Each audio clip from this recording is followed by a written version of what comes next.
Olá, amigos e amigas aqui da TV Humana. Hoje, no meu programa Papo na Cidade, eu estou aqui com meu amigo Vitor Hugo Sorrentino. O Vitor, ele é artista, é professor, é empresário, ele é um bombril ambulante. E, diante disso, Vitor, eu gostaria que você se apresentasse melhor do que a minha apresentação aqui simplista que eu fiz. Bom, eu não sei muito bem como fazer uma apresentação detalhada sobre mim, não gosto muito de ficar falando em excesso sobre mim, na verdade, mas como você mesmo falou, Francisco, trabalho com algumas áreas diferentes, trabalho com cultura quase desde que eu me conheço por gente, desde criança eu faço teatro, tenho muita relação com teatro, consumo muita cultura. Além disso, eu trabalho com inglês há muito tempo, né? Eu dou aula de inglês e aula de algumas outras coisas também. O inglês foi só uma porta de entrada, na verdade, para o mundo da educação e da pedagogia. E trabalho com alguns negócios também, né? Tanto com algumas empresas, trabalho com captação de recurso, trabalho com muita relação entre o mundo corporativo e o mundo da cultura. Eu tento constantemente ser a ponte entre esses dois mundos. Acho que isso é um bom resumo assim do que do que eu faço. Certo. Bom, esse aspecto que você colocou aí de uma ponte entre o mundo corporativo e cultura é algo assim que eu acho que já é um bom caminho aí para nós começarmos nosso papo aqui. Por Vamos quê? lá. Porque eu vejo que o nosso país aqui, ele tem um problema aqui muito grande de cultura. De uns anos para cá, cada vez, na minha ótica aqui, está cada vez pior isso. E pior no seguinte sentido. Nós somos um país muito rico aqui em termos de história, em termos de cultura, diversidade. Tanto que muitos artistas aí de outros países, aí você é do meio artista, você pode confirmar ou negar o que eu estou falando aqui. Eles, quando vêm aqui, ficam impressionados pela diversidade que nós temos, até a facilidade que nós temos aqui de convivência, né? Muitos anos atrás eu conheci uma pessoa de um outro país, não vou citar qual ele aqui, mas ele fez um comentário para mim bem curioso, porque eu perguntei para ele, pô, você é desse país aí que é super desenvolvido, o que você vai fazer aqui no Brasil e por que você está morando aqui?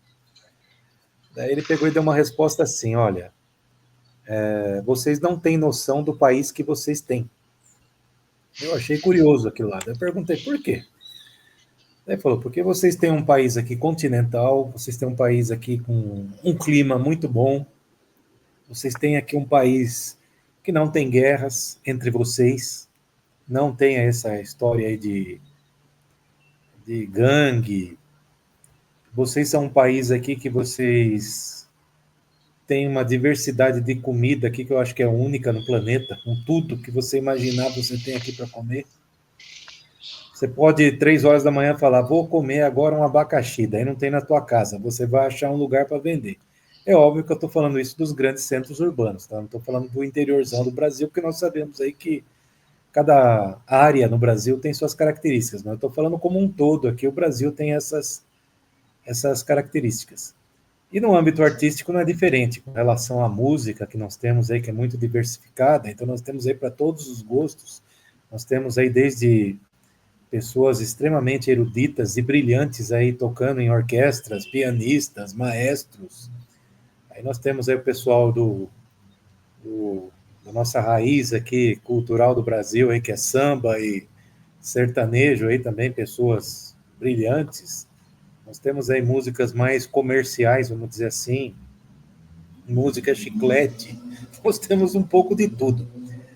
Mas aí o que eu vejo assim é que em alguns segmentos específicos, alguns nichos, nós ainda estamos ainda muita, vamos dizer assim, um abismo assim com relação a outros países. Eu falo isso daí principalmente aí no caso das produções audiovisuais.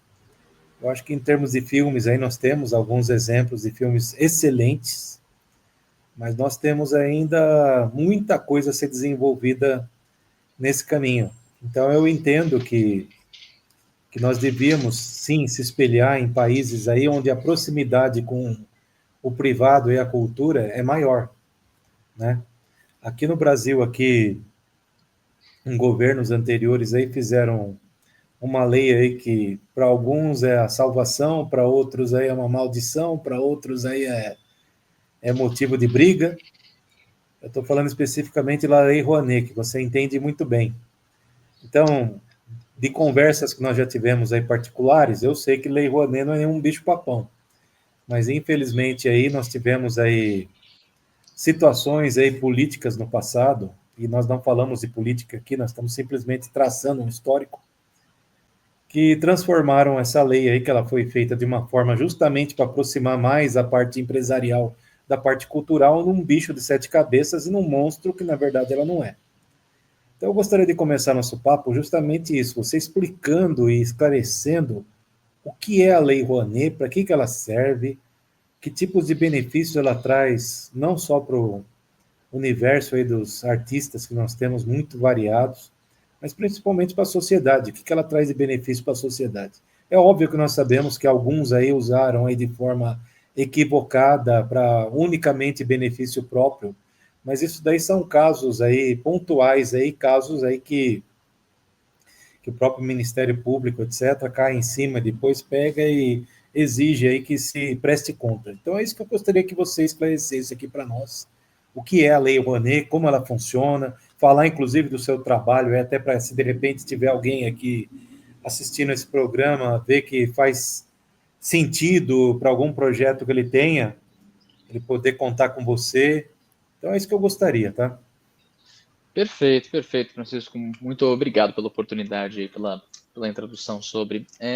Eu acho que o mais importante para a gente começar falando sobre a Lei Rouanet é a gente contextualizar o que é a Lei Rouanet, né? Eu acho que esse é o melhor jeito de se poder dar sequência com essa conversa. Então, assim, a Lei Rouanet, vamos dizer em termos leigos, ela é um mecanismo onde o Ministério da Fazenda, que arrecada os impostos, ou seja, que vai receber uma grande, um grande volume de dinheiro da sociedade brasileira, principalmente das empresas.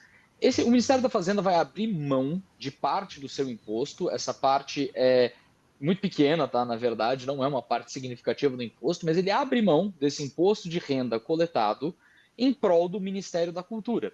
E o Ministério da Cultura permite que os agentes culturais utilizem esse dinheiro mediante a aprovação de edital, aprovação de comprovação de que você tem capacidade técnica para executar isso, tem propósito, tem entrega, vai ter retorno para a sociedade, até um retorno financeiro, que é um cálculo complexo interno que é feito dentro do sistema do Ministério, para você poder entregar isso de volta. Então, na prática, né, falando diretamente, o que significa isso? Uma empresa paga seu imposto de renda todo ano, ou todo trimestre, ou de acordo com cada empresa paga num ciclo diferente. A cada vez que a empresa paga seu imposto de renda, a empresa que está configurada em lucro real, isso é muito importante, a empresa tem que ser lucro real, se for nem lucro real, nem pode doar. A empresa que está em lucro real pode doar até 4% do seu imposto de renda. Então, não é como se fosse um valor gigantesco também, é 4% do valor que a empresa pode, porque a empresa vai pagar.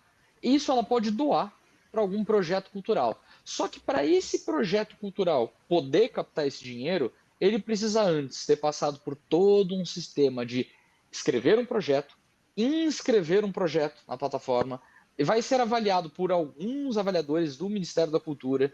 Eles vão dar pareceres sobre o que você escreveu, se é aprovado, se não é, em qual artigo vai ser classificado. Eles mandam de volta para você, você altera o projeto, reinscreve. Então, existe todo um processo burocrático feito antes dessa arrecadação. Quando é liberado o projeto, o seu projeto agora oficialmente pode captar recursos. Você não vai na empresa, bate na porta e fala, transfere para mim, por favor, R$ 1 milhão. Não, não é assim. O próprio governo abre uma conta no Banco do Brasil vinculada ao projeto, não é nem a pessoa jurídica, nem a pessoa física que é responsável pelo projeto.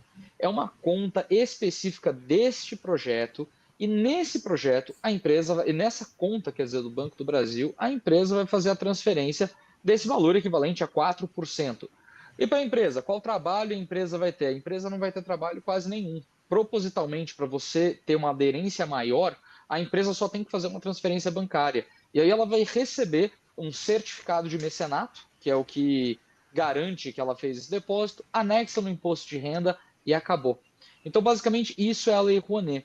Muita gente fala, nossa, mas um país tão complicado quanto o Brasil, que necessita tanto de verba para saúde, para educação, para infraestrutura, etc.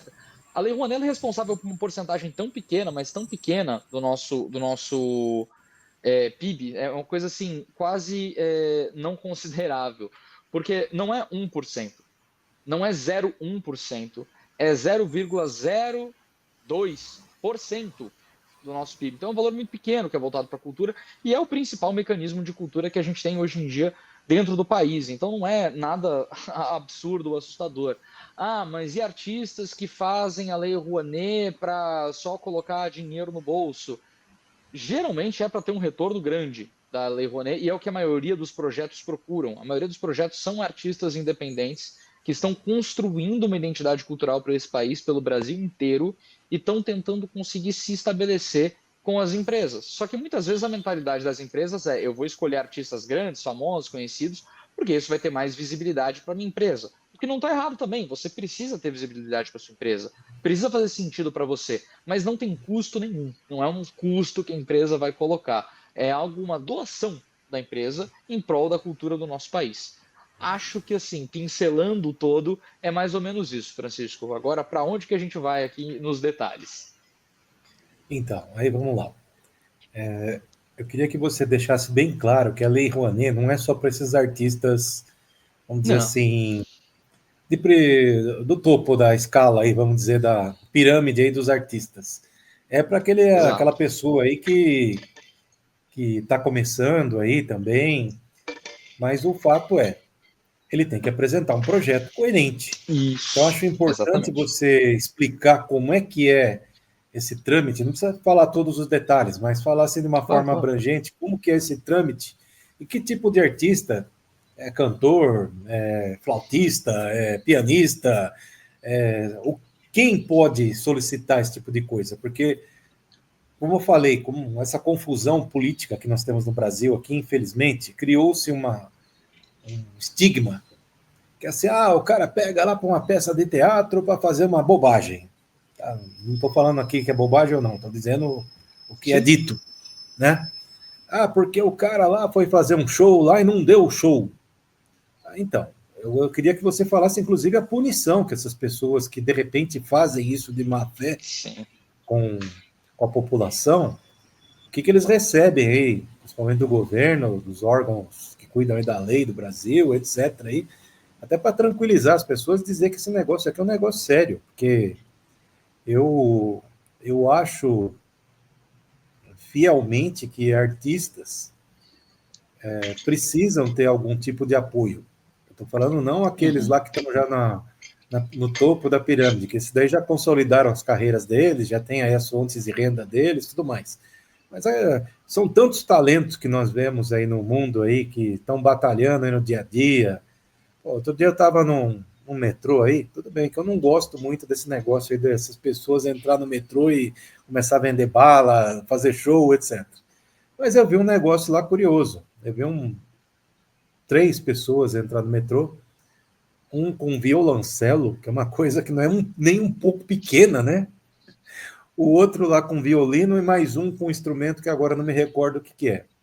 E eles lá tocavam muito bem, entendeu? Então, o que acontece? São os artistas de rua aí que estão começando, estão esperando ter uma chance aí de subir, de chegar lá no topo também. Então, acho que essas pessoas aí precisam ter amparo realmente aí para poder realizar o sonho deles, poder brilhar mais, poder se destacar. Tá? Então, é isso que eu queria que você falasse. Vamos lá, Francisco, porque você deu uma abertura para um dos pontos mais interessantes que a gente tem que falar sobre a Lei Rouanet. O governo não decide para onde o dinheiro vai. Quem decide são as empresas. Então, quando você vira. Porque a decisão é 100% da empresa para onde ela quer doar. Então, quando você vira e fala, nossa, mas o dinheiro da Lei Rouanet está inteiro na mão de artista famoso. Foi decisão de uma empresa, não foi decisão do governo. O governo pode ter aprovado esse projeto, porque legalmente tem que ser uma possibilidade igual para todos. Qualquer um pode escrever e inscrever um projeto. E é o que fazem. E os projetos são aprovados, muitos projetos são aprovados, e muitos projetos muito legais de artistas pequenos. Está na mão das empresas decidir aonde colocar esse dinheiro. E a maioria das vezes decidem por artistas famosos que já estão lá no topo da cadeia. Não é uma questão da lei. A lei é muito positiva e nem uma questão que é o Ministério da Cultura ou o governo que decide. São as empresas. E até isso é uma ponte para abrir o que eu faço muito no meu trabalho, na minha captadora.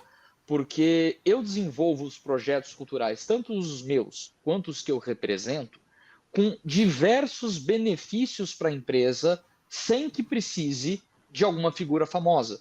Benefícios de, óbvio, todos de acordo com o que a lei propõe, obviamente, né? Então, assim, benefícios de visibilidade, bate-papos, ingressos, uma experiência mais agradável, tentar fazer algo que seja produtivo para a imagem e para as relações do cliente com stakeholders e alguma coisa do gênero, e que faça sentido dentro do projeto, sem necessariamente falar, não, estamos dando dinheiro para as grandes e grandes figuras. É exatamente esse o conceito do que eu tento aplicar para ser alguma coisa com retorno.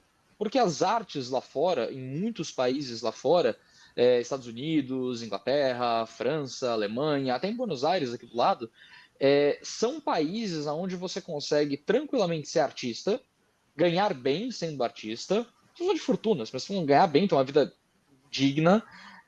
E além disso, os patrocinadores muitas vezes não têm um meio de desconto fiscal. Eles realmente colocam dinheiro nos projetos culturais porque tem retorno para eles. Igual você patrocinar um influencer no Instagram ou pagar uma campanha publicitária na televisão, você patrocina uma peça de teatro lá fora e ela vai ter retorno, tanto de bilheteria quanto de visibilidade para os patrocinadores. E muitas vezes alguém vai ser um investidor como produtor cultural, e a gente tem peças da Broadway, off-Broadway também, não só os grandes musicais, mas Broadway, off-Broadway, off-Broadway, que as pessoas ganham milhões e até bilhões de dólares investindo numa peça. E é isso que a gente quer conseguir fazer aqui, começando através dos mecanismos da lei, mas depois entender, transformar a cabeça desse patrocinador de que eu não preciso colocar um famoso, eu não preciso dar o dinheiro na mão de quem já está lá em cima para poder dar certo esse patrocínio. Então, acho que esse é o primeiro passo que a gente tem que entender. Por que geralmente fica concentrado, não geralmente fica concentrado, mas acaba ficando algumas vezes concentrado, sim,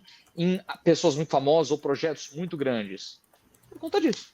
Porque as empresas decidem colocar o dinheiro nesse caminho. Então, eu acredito, Francisco, que nesse cenário, o mais interessante, tanto para as empresas, quanto para o governo, quanto para os artistas, quanto para a população, seria você patrocinar artistas independentes, que têm uma carreira, que estão construindo algo concreto, que entreguem algo legal, algo que tenha um retorno tanto intelectual, ou cultural, ou empático, ou o que quer que seja culturalmente rico, dentro dessa riqueza que você falou que a gente já tem, e muitas vezes não tem lá fora, quanto de outras coisas que possam ser criadas, e que seja apreciado também. Porque a gente não tem o hábito, a gente não tem a cultura de consumir cultura muitas vezes, né? São Paulo é uma das cidades do mundo que mais tem teatro, por exemplo. A gente tem muita peça de teatro acontecendo e a gente tem um público razoável. Nosso público não é ruim em teatro, mas poderia ser muito melhor proporcionalmente ao tamanho da nossa população.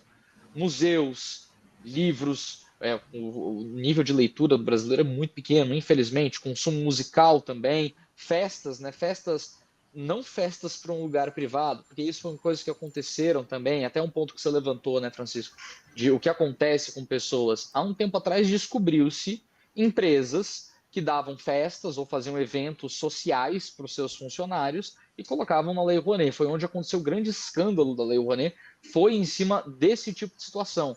Era dinheiro desviado. Pintava-se um evento cultural, mas não tinha nada cultural por trás. Era principalmente um evento social.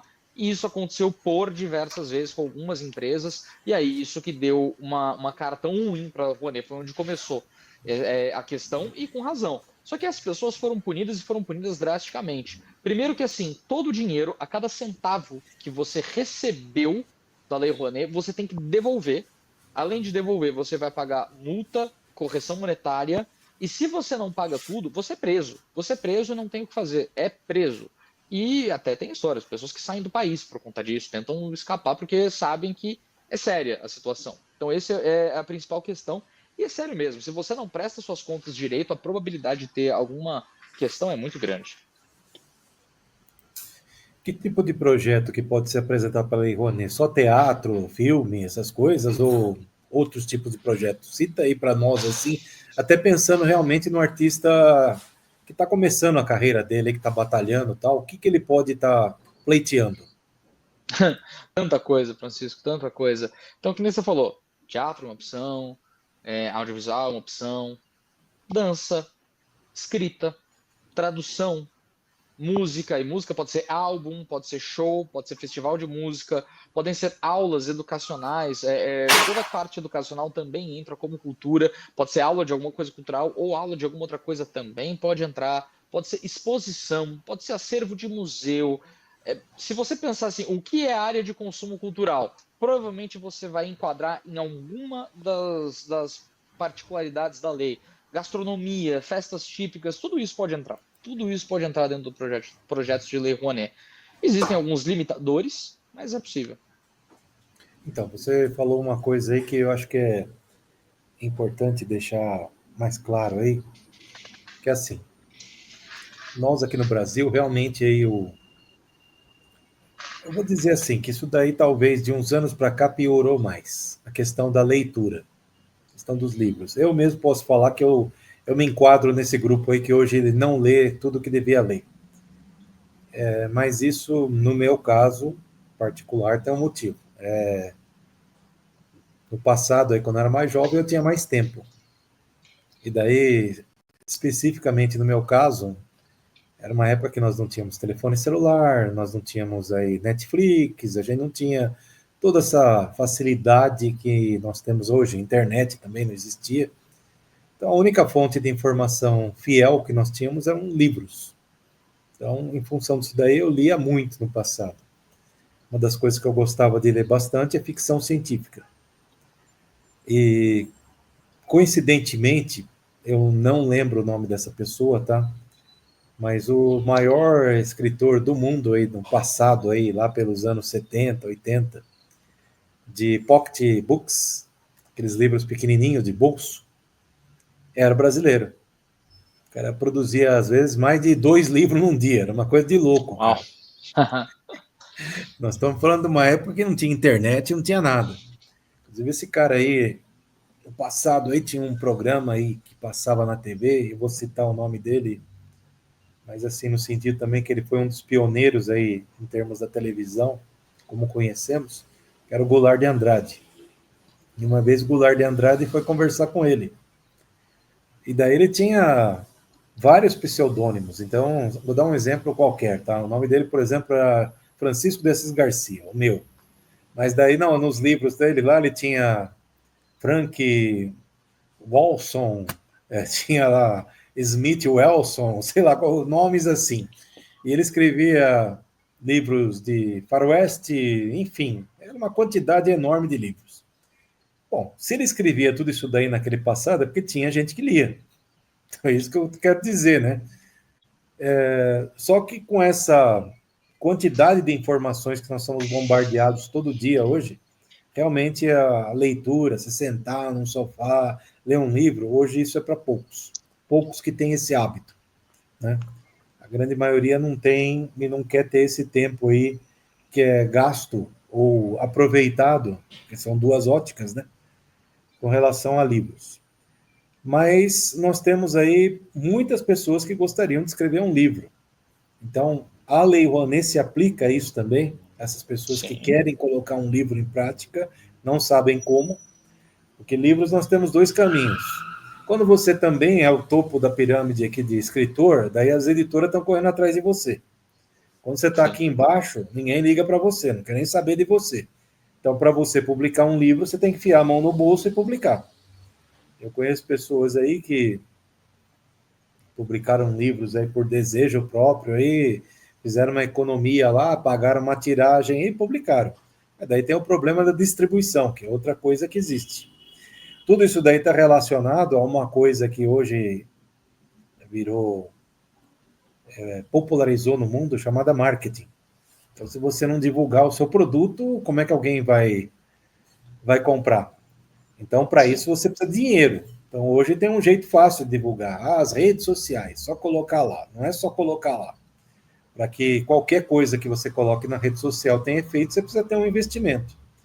Então, a Lei Rouanet permite isso também. Eu acho que é importante você citar essa questão aí de usar parte do dinheiro para o marketing, para as pessoas poderem divulgar seus trabalhos de uma forma maior e, quem sabe, daí ter o sucesso aí que eles esperam, né?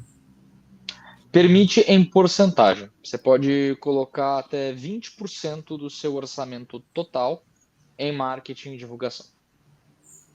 Até 20%, pode ser menos se você quiser também, mas é até isso. E aí o restante é usado em produção, e no caso aí de um livro, revisão, esse tipo de coisa, é assim que funciona? Exato, Certo. exato. Seria revisão, encadernamento, distribuição, aí seriam outras partes que entrariam no orçamento de pré-produção, produção, pós-produção. Então, Vitor, você é um rapaz aí que, até onde eu me lembro, você tinha menos de 30. Sim. E aí, a minha pergunta é o seguinte: no passado aí, os artistas, eles tinham um caminho aí, vamos dizer assim, para o estrelato, né? As pessoas aí normalmente faziam o quê? Começavam lá com teatro lá da faculdade, do colégio, daí conseguiam lá uma ponta lá para fazer alguma coisa na TV, daí se alguém gostasse da cara dele, literalmente é isso, daí ele ia subindo, subindo, subindo e conseguia lá algum dia, num momento da vida dele, aí o estrelato. Mas como que é hoje aí para uma pessoa ser um artista? Ela tem que fazer o quê? Qual o caminho dela? Não que eu queira ser um Ah, artista, mas eu estou querendo dizer justamente para a gente poder incentivar outras pessoas aí, porque daqui a pouco está todo mundo velho aí, não vai ter mais, né? Se continuar assim. a gente pode fazer milagre. Não, tô brincando. Assim, eu acho que a gente teve muitos momentos históricos diferentes, né? Esse caminho que você falou, Francisco, ele realmente foi um período que era isso, né? A gente teve também momentos fantásticos, né? Na década de 50, por exemplo, começando 40, 50, quando o Franco Zampari abre o TBC, que ele era um industrial italiano com muito dinheiro e acabou colocando esse muito dinheiro no teatro e fazendo o seu mercado, fazendo o seu negócio. E aí as pessoas não queriam nem saber de televisão, tá? Que ainda não era popularizado, mas a televisão que ia atrás dessas pessoas de teatro, porque elas eram fantásticas, porque isso movia multidões para ir vê-los e dava muito dinheiro, deu muito certo por muito tempo. O que quebrou, na verdade, o trabalho do Franco Zampari e o TBC foi o cinema, na verdade, que ele botou o dinheiro lá, não deu muito certo. E a gente teve muitos altos e baixos, estrelas que conseguem fazer alguma coisa. Só que hoje em dia tem uma coisa diferente de todos os períodos que a gente já passou, que é a internet. E eu acho que existe uma contradição muito grande, até interna, para algumas pessoas que têm dificuldade em saber: eu quero ser artista ou eu quero ser famoso? Você pode ser um artista famoso? Claro que você pode ser um artista famoso.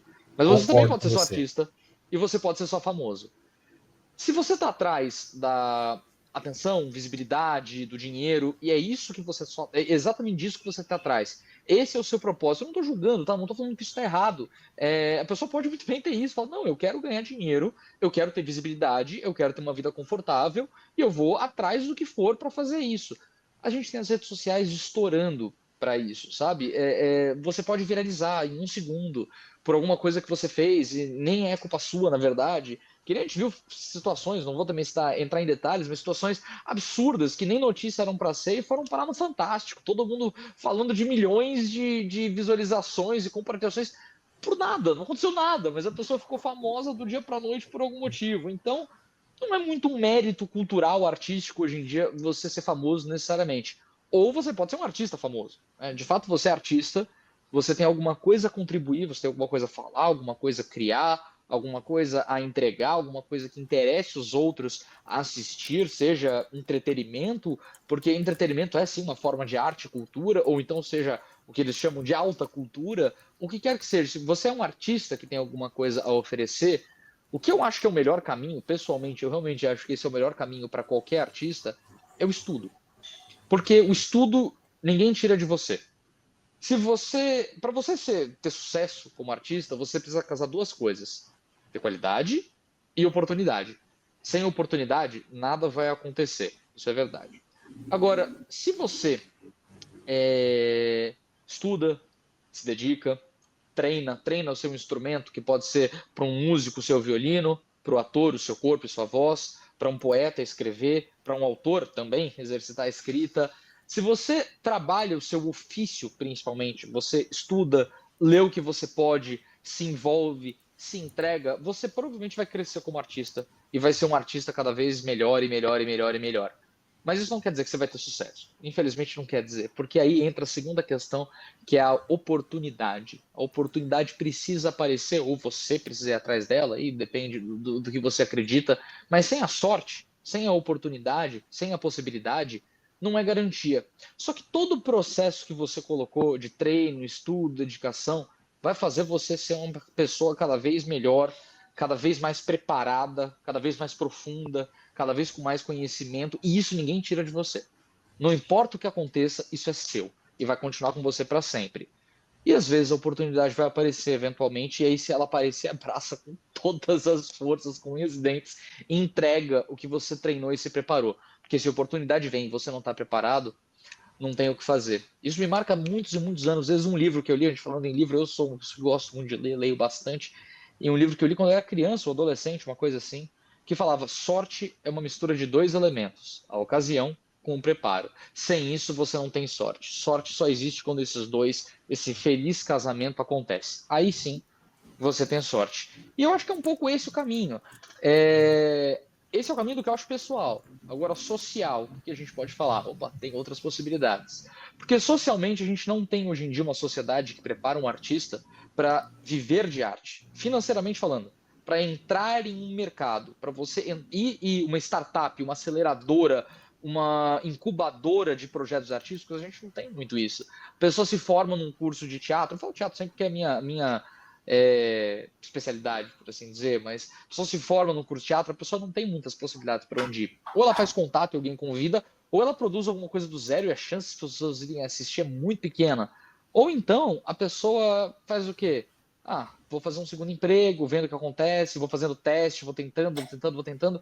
E lá fora, muitas vezes, a pessoa se forma, já tem lugar para entrar, já tem lugar para ver, já tem chamado para participar de um elenco com pessoas mais antigas, e o músico também tem chance numa orquestra aqui, ou numa orquestra de bairro, no interior, e depois para uma cidade maior, depois para outra. Isso é como sendo na Alemanha, muito. Então existem possibilidades, sabe? E essas possibilidades são muito significativas para as pessoas, e é o que eu quero tentar criar com esses projetos, ajudar as pessoas a desenvolverem os seus trabalhos artísticos do começo da carreira até o fim da carreira, através da Lei Rouanet. Então, voltando ao assunto aí, Lei Rouanet, Uhum. você falou assim de uma forma um pouco superficial os benefícios para uma empresa. Sim. Queria que você falasse um pouco melhor sobre isso, até para motivar também empresas aí de qualquer natureza aí, de repente procurarem incentivá-los a investir em projetos aí de artistas aí, através da Lei Rouanet, tá? O que Exato. existe hoje no mundo, em termos assim, no mundo corporativo, o Brasil ainda está fraco com isso, está ainda engatinhando, para falar bem a verdade, a questão aí de da empresa também aumentar um pouco sua participação social aí, tanto do ponto de Sim. vista climático, com ações aí que reduzam emissão de poluentes, desmatamentos de florestas, mas também tenham projetos aí sociais, tudo mais. Países desenvolvidos aí, não só financeiramente, mas culturalmente também.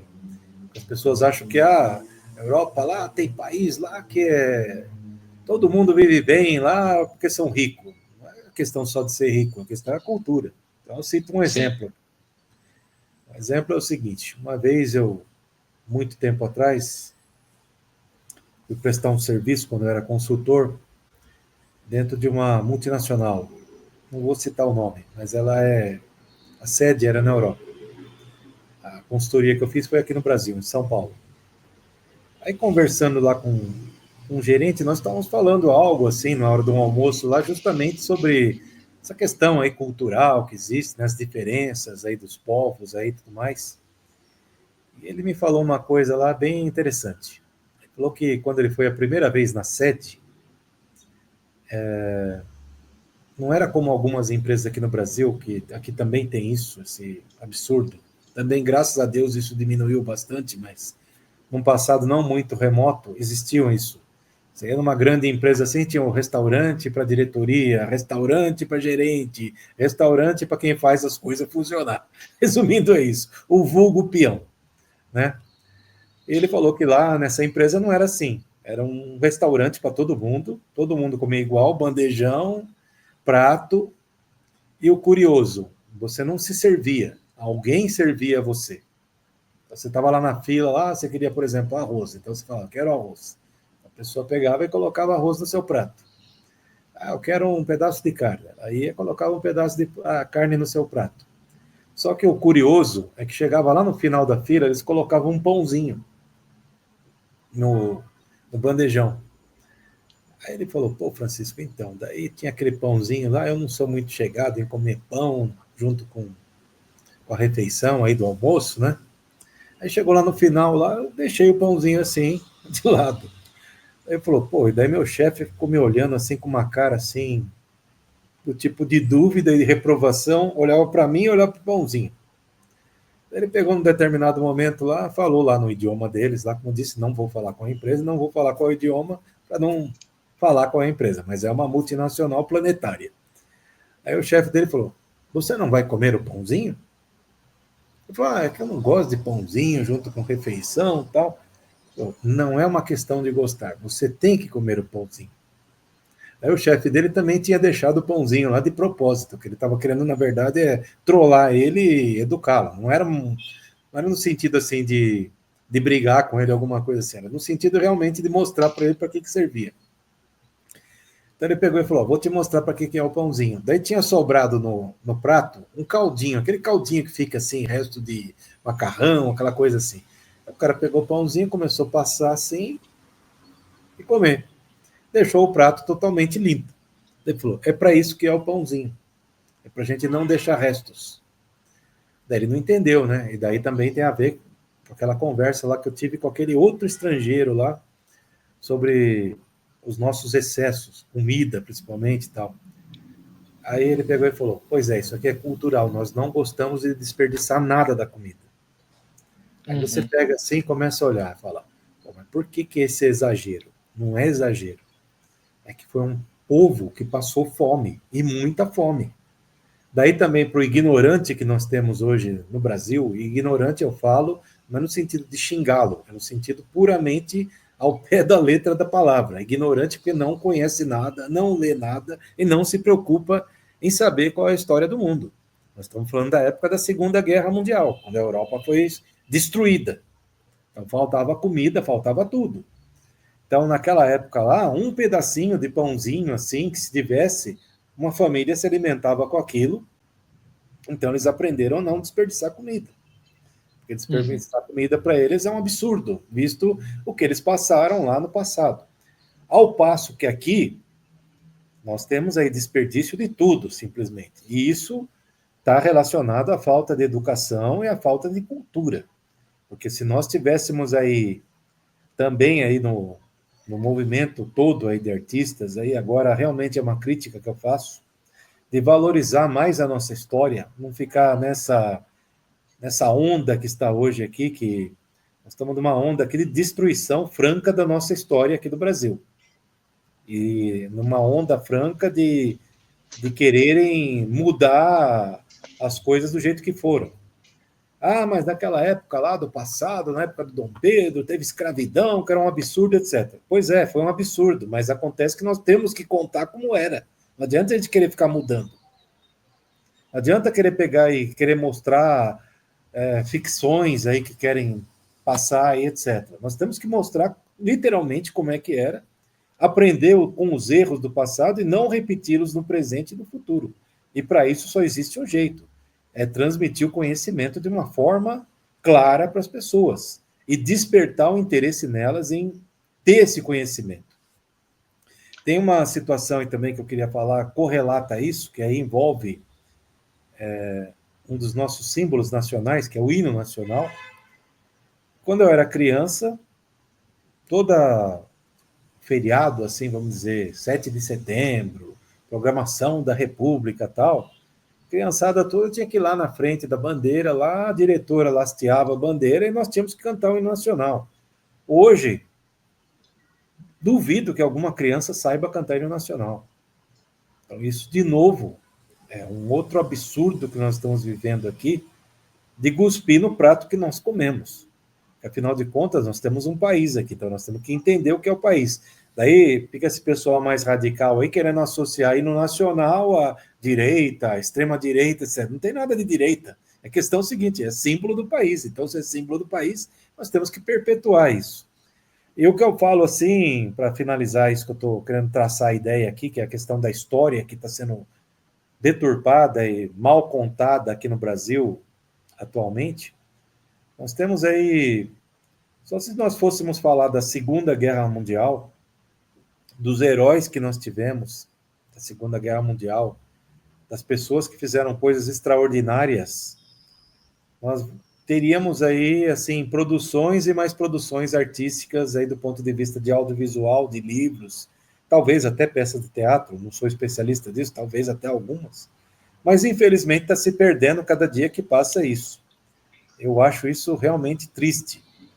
E queria saber de você teu ponto de vista com relação a isso, a essa falta de cultura geral aí que nós estamos tendo aqui no Brasil. Francisco, eu acho que produção artística não falta sobre esse critério. É muito do que é consumido e do que é discutido. Tanto no quesito histórico, quanto no quesito, principalmente se a gente for falar, por exemplo, Segunda Guerra Mundial, a gente tem peças, filmes, por exemplo, até ano passado, eu acredito, o Grupo Tapa estava com uma peça aí que estava há 2, 3 anos em cartaz, sobre Freud e os seus últimos dias ainda embaixo, né, dentro do regime nazista, antes dele ser liberado para ir para a Inglaterra, e mostra algumas atrocidades dentro do regime nazista que aconteceram durante esse período, com o Freud, que era judeu, né, também, com a filha dele, só que ele tinha uma certa proteção pelo nome dele. Então era uma peça que estava em cartaz agora, fez um sucesso legal dentro do meio em São Paulo. Poderia ter feito muito mais, merecia ter feito muito mais, mas não é o que estava tão em voga pelo consumidor, que eu acho que a gente tem muito que falar de quem consome arte, porque a arte ela é feita para o público. Seja o cinema, seja a peça de teatro, seja o livro, é feito para o público. E, querendo ou não, perpetua-se o que dá dinheiro, né? O que dá retorno. E as pessoas não estão interessadas em consumir isso. Isso que eu acho muito triste.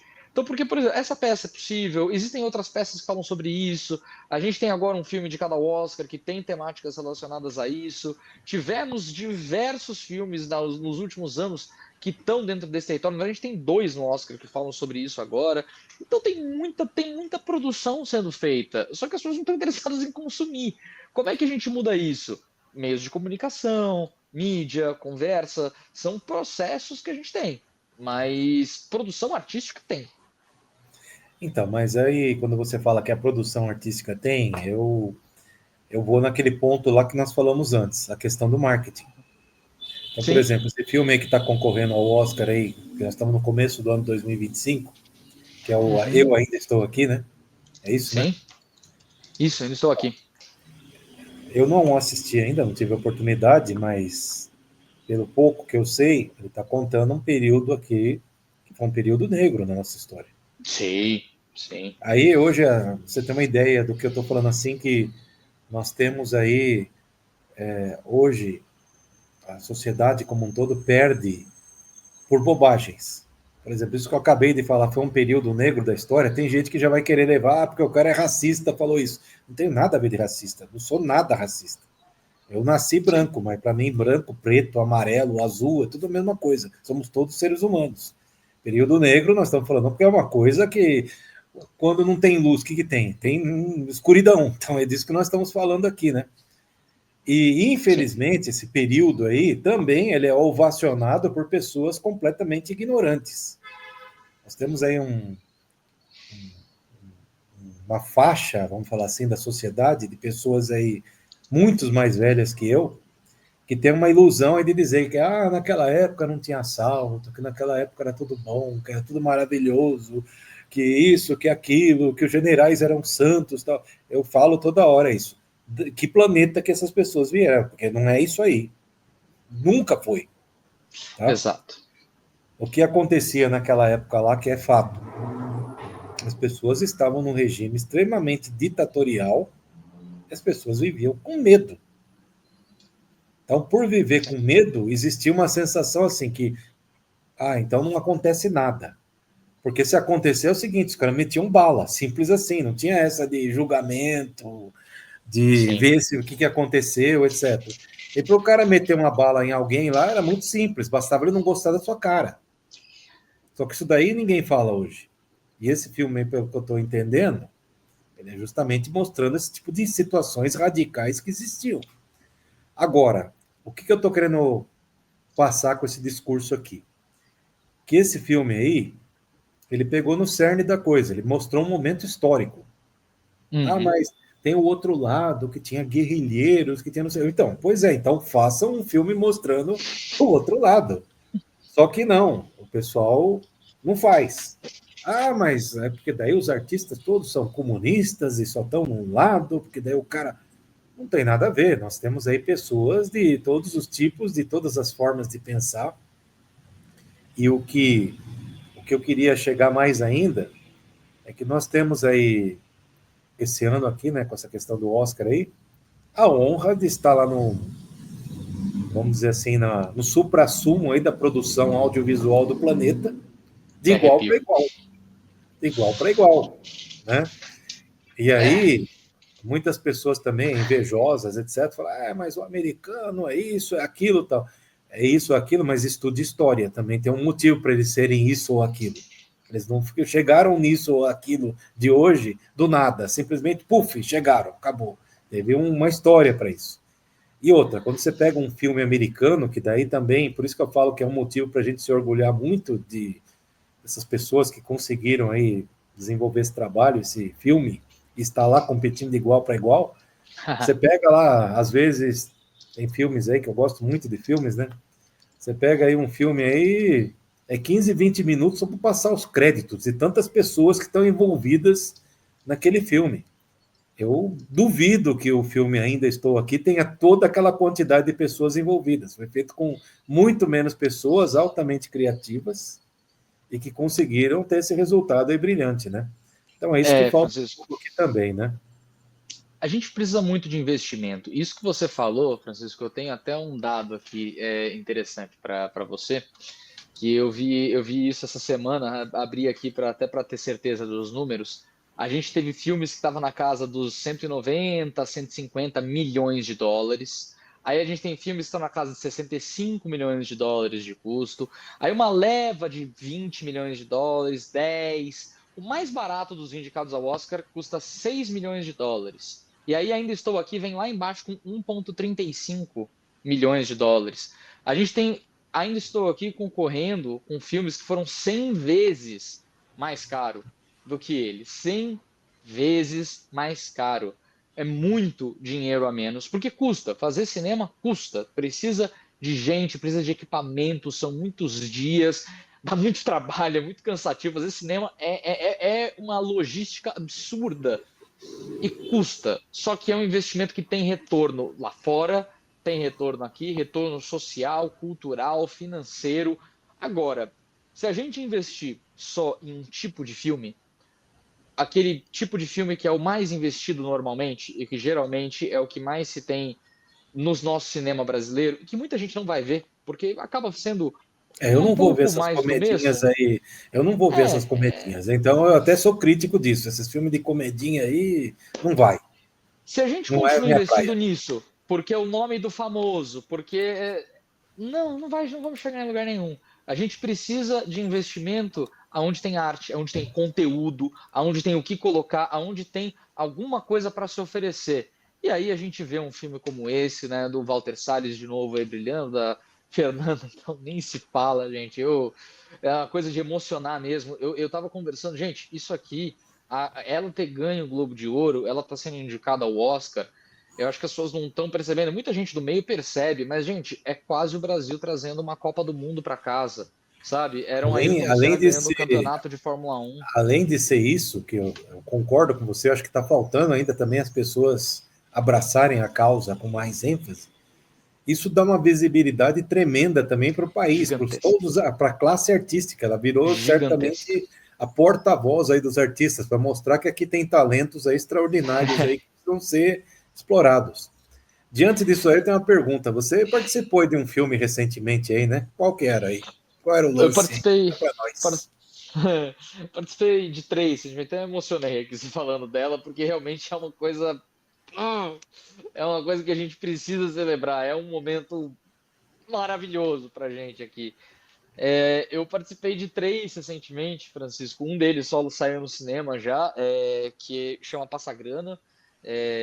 Já foi pro cinema, ficou um tempo, já saiu, tá agora no Star Plus. É um filme sobre assalto a banco e é muito criativo como ele é construído, a direção e o Não é roteiro do aquele lá que Ravel. eles contratam artistas para Isso, assaltar o esse banco? mesmo.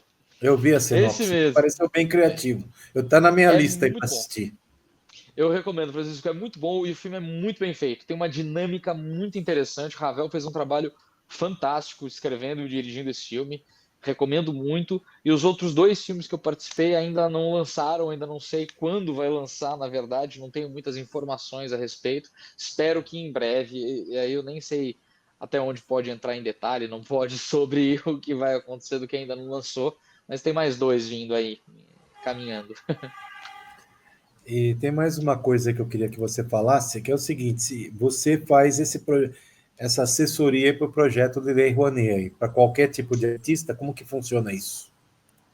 Faço sim, Francisco. Eu faço tanto o comecinho do projeto, quando a gente fala, tá, vamos idealizar, vamos escrever o projeto, né? Eu tenho uma produtora, então eu produzo projetos culturais. Além de produzir esses projetos, eu também trabalho com a captação de recurso e sem contar fazer isso para terceiros, eu tenho os meus próprios projetos culturais, minhas peças, cursos que eu dou, que eu também faço captação para os meus projetos, mas o mais interessante, eu acho, é que eu faço uma assessoria tanto de como você escreve esse projeto, parte burocrática, como você divulga esse projeto, parte de mídia, de alcance, do que você consegue trazer, e como você consegue trazer esses benefícios para a empresa. Porque é o que faz eu ter um bom relacionamento com as empresas investidoras. Eu entrego essa visibilidade para eles. Eu tento entregar o máximo possível, é claro. Então, é mais ou menos essa lógica do nosso trabalho aqui. Tem mais detalhes, mas é mais ou menos isso. Bom, quem tiver interessado nisso daí vai ter aqui, vão ter, né? Todas as informações aí sobre você nos créditos e você também está aqui conosco na TV Humana como um colaborador, onde tem lá, Sim. tem todos os seus dados aí para que possam entrar em contato. E uma última coisa que eu queria que você falasse aí para nós rapidamente é sobre o seu curso de inglês aí que você tem para executivos e para outros públicos aí, o diferencial deles aí para quem quiser também, como que funciona. Até o curso de inglês foi minha ponte para o mercado, para o mundo corporativo, né? Mercado e mundo corporativo veio por conta do inglês. Eu para conseguir me sustentar por muito tempo como artista, o artista começando, penando, eu precisei das aulas de inglês e eu acabei estudando diversos sistemas de ensino e metodologias pelo mundo. Montessori, Waldorf, estudei um pouco das teorias do Howard Gardner, de múltiplas inteligências, e eu acabei sintetizando esses aprendizados e esses teorias do aprendizado, mais algumas criações minhas do que eu desenvolvi com experiência com os meus alunos, e eu gerei uma metodologia que ela é pautada na neurociência do aprendizado. Não estou falando de neurolinguística, não estou falando nada disso, eu quero entender como a gente consegue ativar as áreas corretas do seu cérebro para você ter descarga de dopamina, para você ter motivação no que você está fazendo, como é que uma boa qualidade de sono vai afetar na sua memorização, o que é codificação de informação, o que é consolidação de informação, como é que a gente consegue usar ferramentas do funcionamento cerebral para a gente conseguir entender o seu processo de aprendizado. Então, primeiro a gente entende o processo geral de aprendizado que todo mundo passa, biológico, depois o seu processo de cognição, que existem diversos tipos diferentes de aprendizado, então a gente entende como você aprende depois, e depois a gente conseguir traçar esse mapa, a gente entrega o que seria o mais adequado para você ter o maior proveito dentro do processo de aprendizado.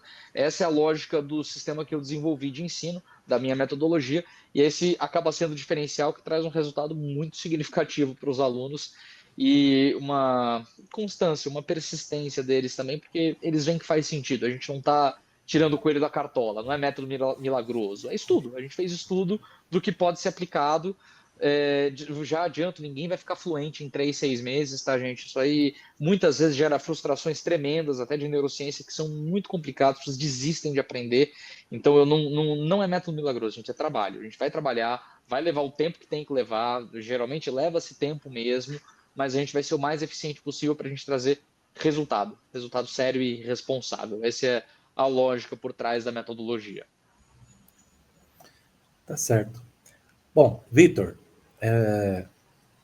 embora nós não sejamos a Rede Globo, SBT, Record, etc., nós somos uma TV.